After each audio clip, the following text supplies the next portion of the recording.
देखिए, तो अब आगे जो आने वाला है हमारा, ये बहुत ज्यादा इंपॉर्टेंट है और इसमें कंफ्यूजन भी बहुत ज्यादा रहता है, क्योंकि कमेंट भी आ रहे थे जब मैंने वाइगोत्स्की की ट्रिक डाली थी कि इसकी भी बताओ कुछ, क्योंकि ये बहुत ज्यादा कंफ्यूजिंग है। तो देखिए यहाँ पे बात करें तो ये है आपका कॉलबर्ग का नैतिक विकास का सिद्धांत। अब इसको हम जो है बहुत अच्छे से मतलब कॉन्सेप्ट को लेकर समझेंगे, क्योंकि अगर हमने सिर्फ पढ़ा तो बात वहीं की वहीं रह जाएगी, जो हमने किताब में पढ़ाया वो यहाँ। तो इसको समझते हैं, ठीक है।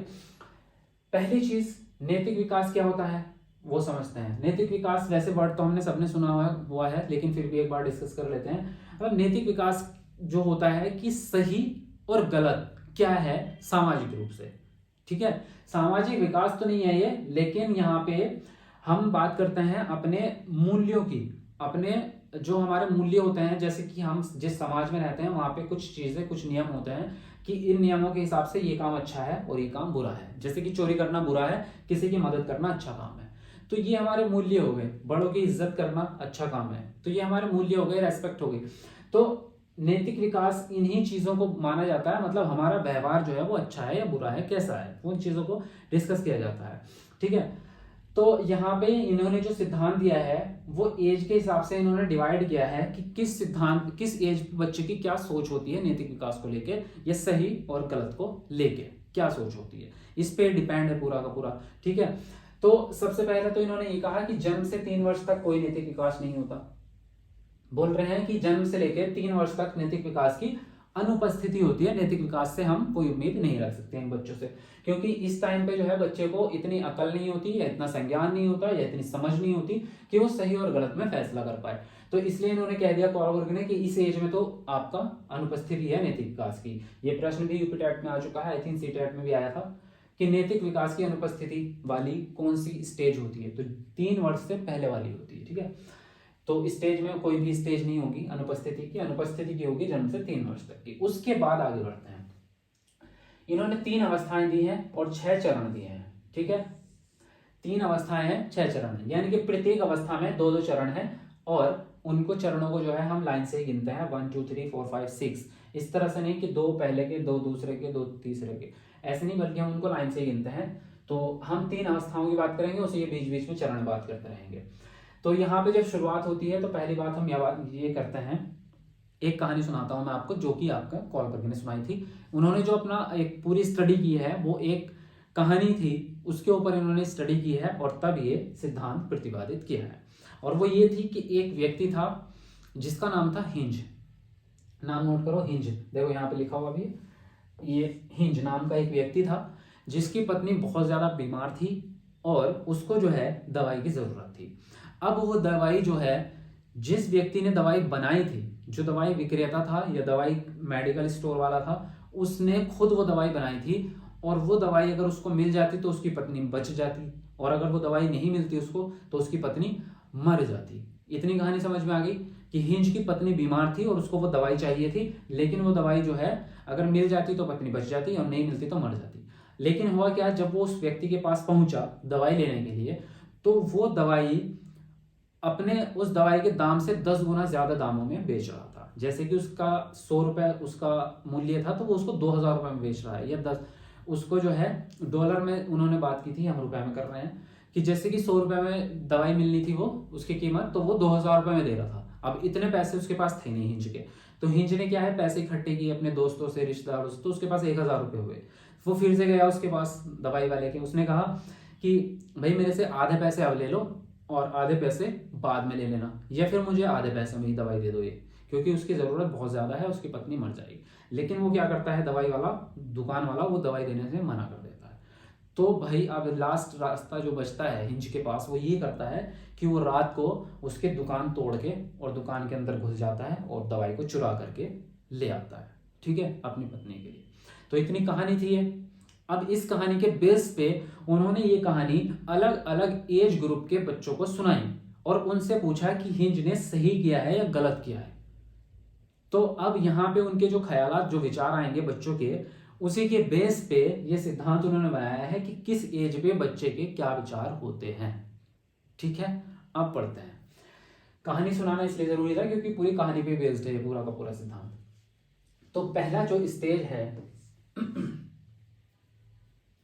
वो है आपकी पूर्व परंपरागत अवस्था, जो कि 3 से 10 वर्ष तक की होती है। ठीक है, इस अवस्था में क्या होता है, बच्चा जो है, परंपरागत का मतलब है, परंपरा का वर्ड सुना है आपने, परंपरा मतलब जो हमारे समाज में रीति रिवाज होते हैं वो परंपरा कहलाते हैं। इसका मतलब सामाजिक नियम।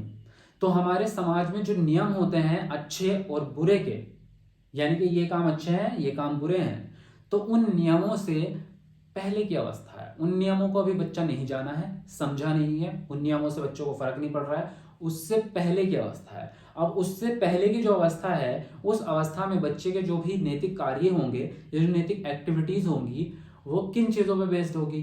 बच्चा जो है आपका है 3 से 10 साल तक का, 3 से 10 साल तक का बच्चा है, तो किन चीजों पर बेस्ड होगी, या तो बच्चा डर की वजह से करेगा कोई भी काम, या फिर आज्ञा पालन की वजह से करेगा कि उसको बड़ों के द्वारा आज्ञा दी जा रही है, या फिर उसको कोई इनाम मिल रहा हो किसी चीज का, लालच हो कि भाई ये अच्छा काम किया तो इसके बदले आपको जो है केक खाने को मिलेगा, या इसके बदले जो है आपको कोल्ड ड्रिंक मिलेगी, तो बच्चा जो है लालच में आके जो है उस काम को करेगा। तो ये इस स्टेज में यही चीजें हैं। अब उनके नाम पढ़ते हैं कैसे कैसे। तो पूर्व परंपरागत अवस्था में 3 से 10 वर्ष तक की हो गई, और जो जो चीजें मैंने भी आपको बताई है कि इस स्टेज में दंड के ऊपर, आज्ञा पालन के ऊपर, या लालच या पुरस्कार कहेंगे उसको हम, पुरस्कार के ऊपर जो है बच्चे के कार्य डिपेंड होते हैं। ठीक है, तो पहले चरण की जो पहली अवस्था है, नहीं सॉरी, पहली अवस्था का जो पहला चरण है, सॉरी उल्टा बोल दिया मैंने बाय मिस्टेक, ये तो अवस्था है, और उसका जो पहला चरण है वो है आपका दंड एवं आज्ञा पालन अभिमुखता, जिसको हम बोल रहे हैं पनिशमेंट एंड ऑबिडियंस। तो पनिशमेंट याद रखना, ऑबिडियंस याद रखना, यानी कि बच्चे का जो व्यवहार है वो दंड और आज्ञा पालन के ऊपर टिका हुआ है, जो भी वो काम करेगा। अब यहाँ पे इस एज के बच्चों को जो कहानी सुनाई जाएगी तो उनके विचार क्या होंगे, नैतिक तर्कणा कहते हैं उसको। ये भी प्रश्न आया था सीटेट में कि सही और गलत के बारे में विचार करने की क्षमता को कोलबर्ग के हिसाब से क्या कहते हैं, तो बोलते हैं नैतिक तर्कणा। ठीक है, तो नैतिक तर्कणा बोलते हैं। अब ऐसा तो होता नहीं है कि हमने 10 बच्चों से पूछा तो 10 के 10 एक जैसा जवाब देंगे। 10 में से 4 बच्चे दूसरे पक्ष का और 6 बच्चे दूसरी तरफ का जवाब देंगे। यानी कि कुछ बच्चे ऐसे होंगे जो हिंज की तरफदारी करेंगे, कुछ बच्चे ऐसे होंगे जो हिंज के खिलाफ जाएंगे। तो यहाँ पे देखिए पक्ष वालों ने क्या कहा, अगर हिंज अपनी पत्नी को मरने देता है तो उसकी कठिनाइयां बढ़ेंगी। ठीक है, और विपक्ष वाला क्या कह रहा है, हिंज को दवाई नहीं चुरानी चाहिए थी क्योंकि ऐसा करने से वह पकड़ा जाएगा और जेल भेज दिया जाएगा। तो इसमें मैं आपको बता दूं जो प्रश्न बनते हैं वो विपक्ष वालों से बनते हैं। ये प्रश्न आया था ना, अगर आपको याद है प्रीवियस पेपर देखे हैं तो एक कथन लिखा होता है कि हिंज को दवाई नहीं चुरानी चाहिए थी क्योंकि ऐसा करने से वह पकड़ा जाएगा और जेल भेज दिया जाएगा। यह सोचने वाला बच्चा या यह कहने वाला बच्चा, अगर बच्चा ये कह रहा है तो बच्चा कोलबर्ग के नैतिक विकास के कौन से चरण में है, तो ऑप्शन में आपके लिखा होता है दंड एवं आज्ञा पालन अभिमुखता, याद है ना बिल्कुल। तो इसलिए मैंने ये सब चीजें यहाँ पे डिस्कस की हैं, और ये मैंने अपनी तरफ से नहीं लिखा, ये पूरा सिद्धांत के अंदर ये चीजें लिखी हुई हैं पूरा। ठीक है, तो यहाँ पे विपक्ष वाले बच्चे जो बोल रहे हैं वो आपके नैतिकता से रिलेटेड हैं, और जो पक्ष वाले बोल रहे हैं वो तो हिंज की तारीफ, हिंज की तरफदारी कर रहे हैं एज अ इमोशनल होके। ठीक है, कि मरने नहीं देना चाहिए, उसको दवाई चुरा लेनी चाहिए, वो इमोशनल होके हिंज की तरफदारी कर रहे हैं। लेकिन जो विपक्ष वाला कथन है उसको नोट करके चलना, प्रश्न इससे बनेंगे विपक्ष वाले से। ठीक है, तो पहले स्टेज में ये हुआ आपका। अब दूसरी स्टेज में बढ़ते हैं, ध्यान रखना बीच में ध्यान नहीं छूटना चाहिए बिल्कुल भी।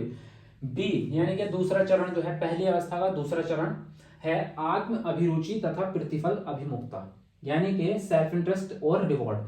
तो मैंने अभी बताया था आपको, या तो दंड की वजह से कर रहा है बच्चा, या फिर आज्ञा पालन की वजह से, या फिर कुछ मिलेगा उसको प्रतिफल, यानी कि रिवॉर्ड मिलेगा उसको, कुछ पुरस्कार खाने को मिले या पैसे मिले उसको, कुछ भी ऐसी चीज, या फिर अभिरुचि या मजा आ रहा होगा उसको उस चीज में। तो इस स्टेज में ये होता है। तो यहाँ पे जब उन्हें कहानी सुनाई गई बच्चों को, कौन से बच्चे हैं, 3 से 10 साल तक के, ठीक है, 3 से 10 वर्ष तक के बच्चे हैं पहली अवस्था के। तो उनमें से कुछ बच्चे ये बोलेंगे पक्ष वाले, हिंज थोड़े समय के लिए जेल भी जाएगा तो क्या हुआ, जेल से बाहर आने पर वह अपनी पत्नी को साथ पाएगा, है ना। तो वो ये मानना है उनका कि उसको दवाई चुरा लेनी चाहिए, कि अगर वो जेल में गया भी है तो क्या फर्क पड़ता है, जेल से आने के बाद तो अपनी पत्नी के साथ रह लेगा अगर जिंदा बची, वरना तो मर जाएगी तो फिर किसके साथ रहेगा, है ना। लेकिन विपक्ष वाले जो नैतिकता के बारे में सोच रहे हैं वो क्या कहेंगे, अगर वह दवाई चुराता है तो और जेल चला जाता है तो उसे इससे कोई खास फायदा नहीं होगा, क्योंकि जेल से छूटकर आने तक संभवतः उसकी पत्नी स्वतः मर जाएगी। यानी कि जब तक वो 10-20 साल में आएगा जेल से छूट के, तब तक क्या पता उसकी पत्नी वैसे ही मर जाए, तो उसे फायदा ही नहीं हुआ दवाई चुराने का। तो क्यों वो अपनी नैतिक विकास को या अपने व्यवहार को खराब कर रहा है, क्यों दुनिया के सामने बुरा बन रहा है, चोर बन रहा है, बनना नहीं चाहिए उसको चोर। तो ये जो है बच्चा ऐसा कह सकता है, ठीक है। तो इसको आप नोट करना चाहो तो स्क्रीन शॉट ले लो इसका फटाफट से।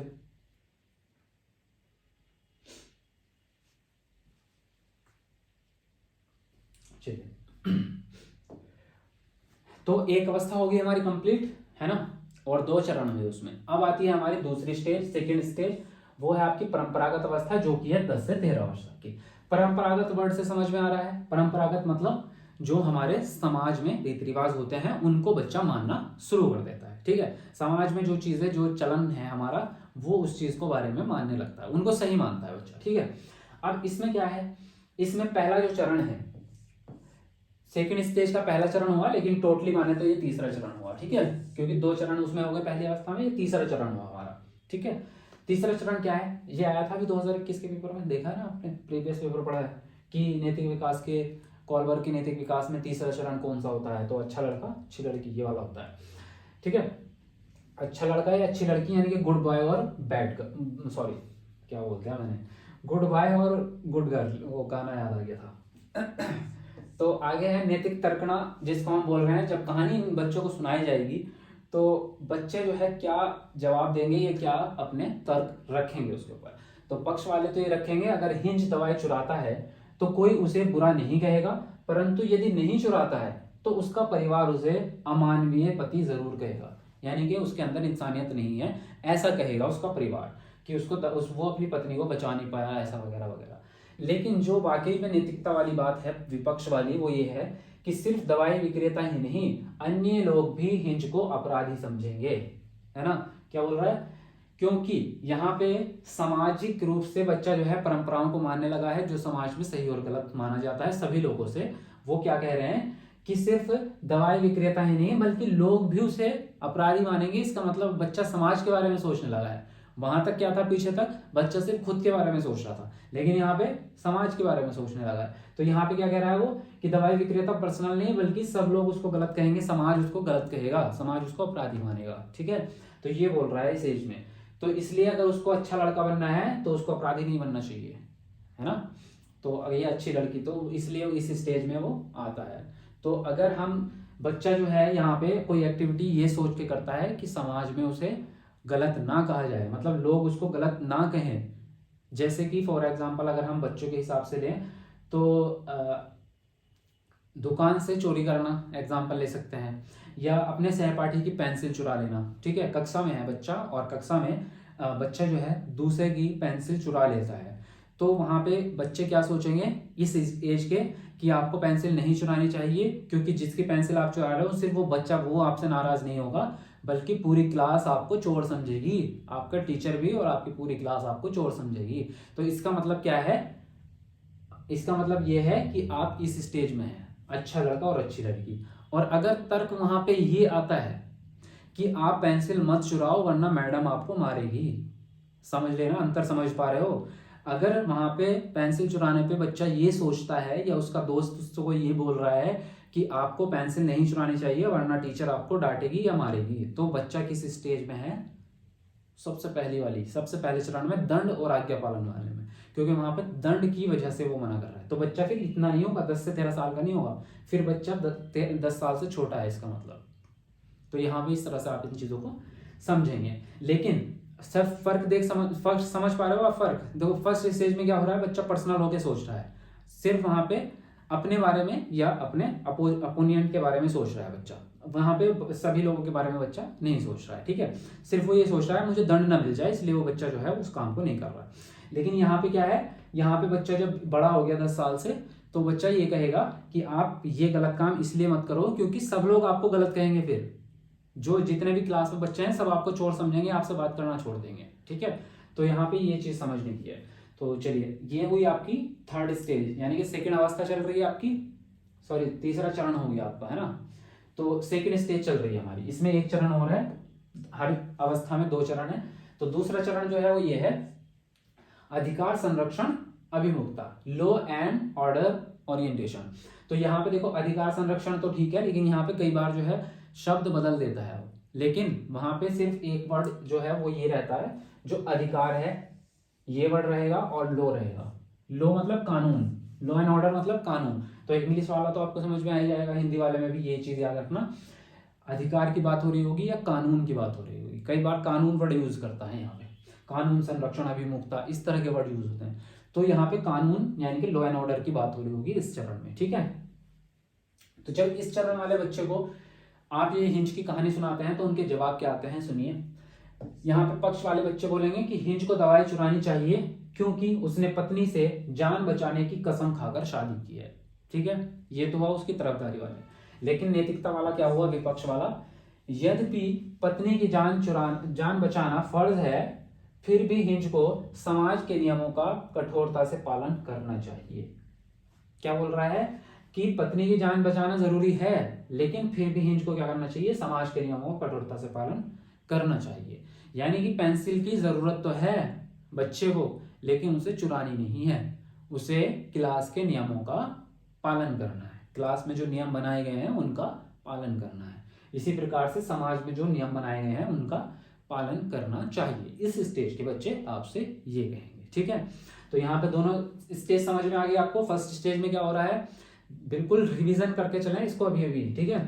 फर्स्ट स्टेज में क्या हो रहा है, डर की वजह से दंड ना मिल जाए, या फिर आज्ञा पालन की वजह से आपको जो है बड़े बोल रहे हैं इसलिए आप वो काम कर रहे हैं, या फिर आपको कोई पुरस्कार मिल रहा है, लालच मिल रहा है बच्चे तब इसलिए वो कोई भी काम कर रहे हैं।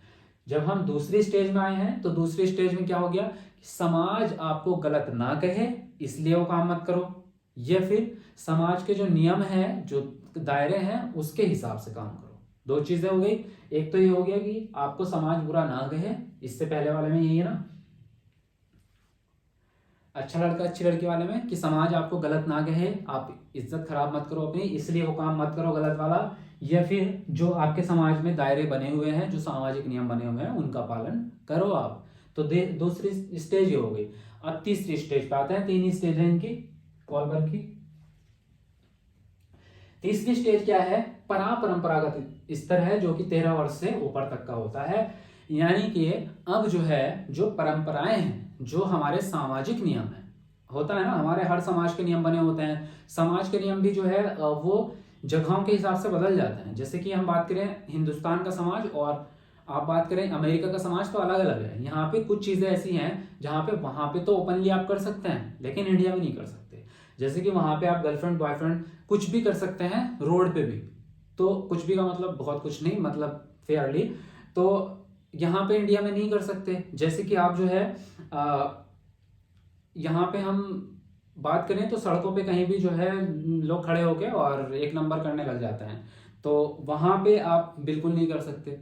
तो ऐसे बहुत सारे चीजें हैं। जैसे कि अब यहाँ पे बात करें हम इंडिया में, तो सिटीज जो हैं वहां पे आप नहीं कर पाएंगे, जहाँ पे भीड़ होगी वहां पे नहीं कर पाएंगे। तो ऐसी बहुत सारी चीजें होती है। फिलहाल एग्जाम्पल बहुत सारे हैं कि हर समाज का एक दायरा होता है कि वहां पे ये ऐसे ऐसे करना होता है, आपको इतना इस नियम कानून का फॉलो आपको करना पड़ेगा। अब जैसे यहाँ पे बात करें हम हिंदुस्तान में, तो यहाँ पे पैर छूने का रिवाज है कि आपके बड़े जब भी आपसे मिलेंगे तो आप उनके पैर छुएंगे। अमेरिका में ऐसा नहीं है, वहां पे नहीं छूते, वहां पे तो गले मिलते हैं सीधा, ठीक है। तो इस तरह के कुछ नियम है। अब जैसे हिंदू समाज की बात करें तो वो नमस्ते करेंगे, मुस्लिम समाज की बात करेंगे तो सलाम करेंगे बड़ों से। तो इस तरह से जो है यहाँ पे हर सोसाइटी का एक दायरा होता है, और एक सही और गलत का जो दायरा होता है वो लगभग बराबर ही होता है। चोरी करना अगर पाप है, गलत है, तो वो हर समाज में गलती है। तो यहाँ पे इस स्टेज में आके बच्चा जो है उन सामाजिक दायरों को तो समझ लेता है, लेकिन उससे भी ऊपर की सोच अब उसके अंदर आ जाती है, और अब वो क्या करने लगता है, जो हमारे देश का जो वो है क्या बोलते हैं कानून है, उसके बारे में बच्चा सोचने लगता है, ठीक है। जो हमारा संविधान है उसके बारे में बच्चा सोचने लगता है कि इसमें भी दो स्टेज हैं, तो दो स्टेज की बात करेंगे। तो पहली स्टेज में तो बच्चा जो है आपका संविधान के हिसाब से चल रहा है, और जब दूसरी स्टेज आएगी उसमें संविधान से भी ऊपर उठ जाएगा। तो पहली स्टेज में क्या है, सामाजिक अनुबंध अभिन्यास कह रहे हैं इसको, सोशल कॉन्ट्रैक्ट ओरिएंटेशन। तो इसमें जब बच्चे को ये कहानी सुनाई जाएगी और उनकी नैतिक तर्कणा जानी जाएगी। तो पहले बच्चे क्या कहेंगे आपसे कि अगर हिंज अपनी पत्नी को मरने देता है तो ऐसा वह मात्र डर करके करेगा, ना कि कोई विवेचन के आधार पे। क्या बोल रहा है यहाँ पे कि हिंज जो है अपनी पत्नी को अगर मरने दे रहा है तो वह डर की वजह से कर रहा है कि उसको कुछ हो ना जाए वगैरह वगैरह, या वो डरपोक आदमी है इस तरह से। लेकिन विवेचन के आधार पर मतलब सोच समझ के, थिंकिंग बेस्ड, विचार करके, माइंड से, ब्रेन से, ठीक है। उसके बाद जो नैतिक तर्कणा वाली बात होगी या विपक्ष वाली, वो ये होगी कि हिंज अपने समुदाय में विशेष स्थान या सम्मान खो देगा तथा नियम को तोड़ देगा। नियम मतलब कानून। पहली चीज तो वो कानून तोड़ रहा है चोरी करके। वहां पे अभी तक क्या हो रहा था पुरानी स्टेज में। दूसरे स्टेज में वो ये कह रहे हैं बच्चे कि समाज में लोग बुरा कहेंगे, उसको गालियां देंगे, इसलिए कानून तक नहीं पहुंचे वो सिर्फ समाज की बात कर रहे हैं कि समाज में लोग उसको गलत कहेंगे, बुराई कहेंगे, ये वगैरह वगैरह, इसलिए जो है उसको दवाई नहीं चलानी चाहिए। फर्स्ट स्टेज में ये कह रहे हैं कि उसको दंड मिलेगा, उसको जेल भेज दी जाएगी, क्योंकि उन्होंने पुलिस को देखा है, सिर्फ उन्हें संविधान की नॉलेज नहीं है, उन्होंने लेकिन पुलिस को देखा है कि चोरी करने में पुलिस पकड़ लेती है, तो वही कह रहे हैं कि दंड मिलेगा, उसको जेल भेज दिया जाएगा, इसलिए मत करो चोरी। दूसरे स्टेज में कहा उन्होंने लोग उनको बुरा कहेंगे इसलिए चोरी नहीं करनी। तीसरी स्टेज में क्या कह रहा है कि नियम तोड़ रहा है वो, कानून तोड़ रहा है वो, कानून की बात आ गई। अब तीसरे स्टेज में क्या है, बच्चा कानून के बारे में बात करने लगा। ये इंक्लूड हो रही है इसमें, विशेष स्थान यानी सम्मान तो खो ही रहा है वो समाज में, लेकिन नियम को तोड़ रहा है। ये तो हुई आपकी तीसरे स्टेज का पहला चरण। लेकिन इसका एक और चरण है और आखिरी चरण है, और उसमें क्या होगा, उसमें यह होगा कि अगर हिंज दवाई चुराता है तो उसे अपने आप को निंदित करना पड़ेगा, क्योंकि उसका व्यवहार अपने विवेक तथा ईमानदारी के मानक के अनुरूप नहीं होगा। तो यहाँ पे क्या है, अब यहाँ पे बच्चा जो है सार्वभौमिक रूप से सोचने लगता है, और बच्चा जो है कानून के बारे में नहीं सोचता बल्कि कानून से उठ के सोचता है। पहली चीज तो यह है, देखिए पहले पर्सनली इसके बारे में बात करें तो क्या मतलब निकलेगा इसका मतलब ये निकलेगा कि जो उसका अंतर्मन है, जो खुद का अंतर्मन है, अभी तक क्या हो रहा था, दूसरों के इन्फ्लुएंस से हो रहा था जो हो रहा था, अभी तक अंतर्मन की बात नहीं आई थी कहीं भी। अभी या तो दंड की वजह से या समाज की वजह से या कानून तोड़ रहा है, ये सब बातें चल रही है ना। यहाँ पे बात आ गई अंतर्मन की, जो आप खुद से हो, तो आपका खुद जो है अंतर्मन इस चीज की इजाजत नहीं देगा। फिर आप ईमानदार व्यक्ति अपने आप को नहीं कह सकते, आप जो है अपने विवेक के आधार पे ये काम मत करो, आपको निंदित होना पड़ेगा, मतलब आपकी इंसल्ट होगी और आपको शर्मिंदगी उठानी पड़ेगी, ये कह रहे हैं। और सार्वभौमिक नैतिक सिद्धांत का मतलब ये होता है कि यहाँ पे बच्चा जो है एक्चुअल में लोगों के कल्याण के बारे में सोचने लगता है। यहाँ पे जो कानून, जो संविधान है, उसमें भी कई बार बच्चा ये कहेगा, बच्चा नहीं रहा, बड़ा हो गया है, तो वो ये कहेगा व्यक्ति कि अब जो है हमारे संविधान में भी चेंज करने की जरूरत है, या अगर उसको कुछ भी लगेगा कि इस संविधान की वजह से हमारे समाज पे गलत असर पड़ रहा है या हमारे समाज की तरक्की रुक रही है, तो हमें इस कानून में बदलाव कर देना चाहिए। और जो आपके पक्ष वाले हैं वो भी पढ़ लेते हैं। पक्ष वाले ये कहेंगे कि अगर हिंज औषधि की चोरी नहीं करता है तो वह कानून के पंजे से परे निश्चित रूप से रहता है, पर वह अपने अंतर्मन तथा विवेक के नियम से परे नहीं हो सकता। ठीक है, अब ये तो हो गया हमारा। अब इनमें से फिर से एक बार डिफरेंशिएट करते हैं कि कैसे कैसे क्या क्या चीजें हुई हैं। ठीक है, रिवीजन करते हैं इसका। ठीक है, कहां से शुरू हुआ था, हाँ यहां से शुरू हुआ था।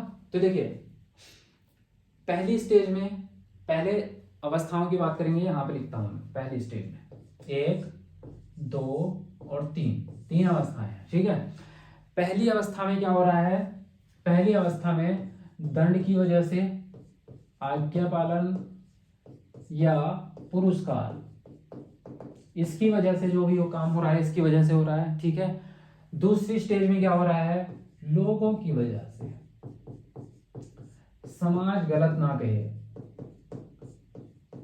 गलत ना कहे, इसलिए हो रहा है। तीसरी स्टेज में सार्वभौमिकता, कुल मिला के ये कहानी हमारी निकली है। अंतर्मन इसमें आ जाता है, सार्वभौमिकता में आता है वो। तो पहली स्टेज में क्या हो रहा है, दंड, आज्ञा पालन या पुरस्कार की वजह से जो भी व्यवहार हो रहे हैं बच्चे के हो रहे हैं। दूसरी अवस्था में क्या हुआ, जो परंपरागत अवस्था है, यानी कि परंपराओं को तोड़ रहे हैं आप, तो लोग आपको गलत कहेंगे, समाज आपको बुरा समझेगा, इसलिए परंपराएं मत तोड़ो।